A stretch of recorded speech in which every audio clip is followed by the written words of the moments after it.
एक बहुत ही दिल से लिखी गई रचना, समाज के सरोकार के लिए, हम सब की भलाई के लिए। इस वीडियो के माध्यम से मैं ध्यान दिलाना चाह रही हूँ कि जो व्यसन है ना, वो हमारे जीवन को कितना खराब कर देते हैं। कुछ इन्हीं भावों के समावेश के साथ मेरी यह रचना। अपनी कमजोरियों को छिपाने के लिए अक्सर हम दूसरों पर दोषारोपण करते हैं। अपनी कमजोरियों को छिपाने के लिए अक्सर हम दूसरों पर दोषारोपण करते हैं। कुतर्क से अपने को संतुष्ट कर रहे होते हैं। वास्तव में हम गलत राह का चयन कर उसी पथ पर अग्रसर होते रहते हैं। सुधार के किसी भी यू टर्न पर अपने आप को नहीं मोड़ते।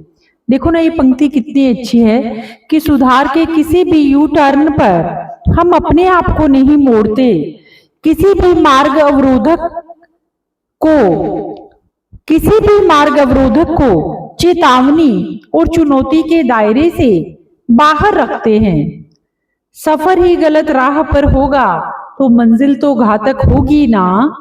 सफर सही और सुहाना होगा तो सही मंजिल पाने की संभावना भी बनी रहती है। कदम कदम पर आत्म मंथन कर आत्म सुधार की दरकार रहती है। जब तक हम अंतर मन के गलियारों में विचरण नहीं करते, तब तक हम आत्म मंथन कैसे करेंगे। हम एक डिनायल की पोजीशन में जीते रहते हैं, जो बहुत गलत है। और जब तक आत्म मंथन नहीं होगा, तब तक आत्म सुधार कैसे होगा। हमारे सबसे अधिक शुभ चिंतक, हमारे माता पिता की सलाह से बेहतर इस जग में कोई सलाह नहीं। जब माता पिता को जज किया जाने लगे, उनके गुण छिप जाएं और दोष मलाई से निकले माखन से नजर आने लगे, गैर खास लगने लगे, समझ लेना खुद ही विनाश के कपाट हम अपने लिए खोल देते हैं। व्यसनों का सहारा लेने वाले कैसे भूल जाते हैं, ये व्यसन तो वह हथौड़ा है जो पल पल हमारे वजूद को दरकाए जाते हैं। हम शराब नहीं पीते, शराब हमें पीती है। हमारे होश छीन कर ये व्यसन हमारे सोचने समझने की शक्ति को भी छीन लेते हैं। बिन माझी के नाव जैसे जीवन हो जाता है।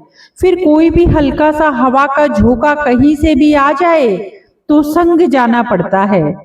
हर लक्ष्मण रेखा पार होती चली जाती है और हमारी अस्मिता गरिमा का हरण हो जाता है। हम मर्यादित व्यवहार करना भूल जाते हैं।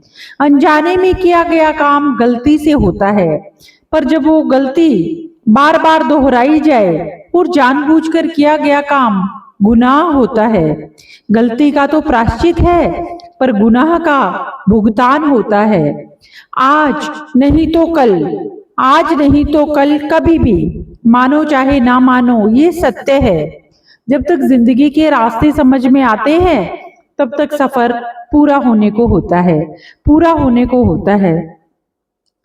तो इस रचना में मैंने यही कहना चाहा है कि ये जो व्यसन है ना, ये हमें संवेदनहीन बना देते हैं। उनकी प्राप्ति के लिए कई बार हम हद से गुजर जाते हैं और अपनों का दिल तोड़ने में हम पल भर भी नहीं लगाते।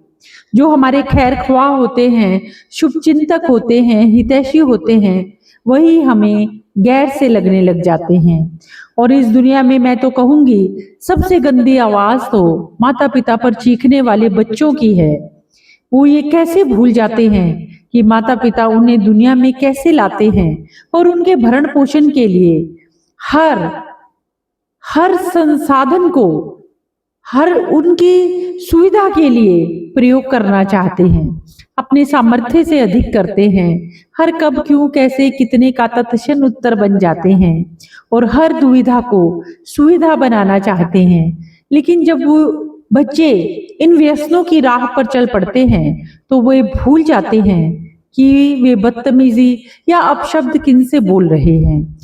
तो बहुत जरूरी है कि हम विवेक से काम लें, अपने दिमाग से काम लें, जो कि बहुत जरूरी है आपके लिए भी, मेरे लिए भी और हम सब के लिए। तो आज इसी मैसेज के साथ मैं ये वीडियो खत्म करना चाहूंगी कि हम विवेक से काम लें और ये व्यसन, चाहे शराब है या किसी भी प्रकार का कोई ड्रग्स है, कुछ भी है, उससे सदा दूर रहें और अपने जीवन को अच्छा बनाएं और सत्कर्मों में लगाएं। जिंदगी दोबारा नहीं मिलती, याद रहे। कड़वा है मगर सत्य है, कड़वा है मगर सत्य है।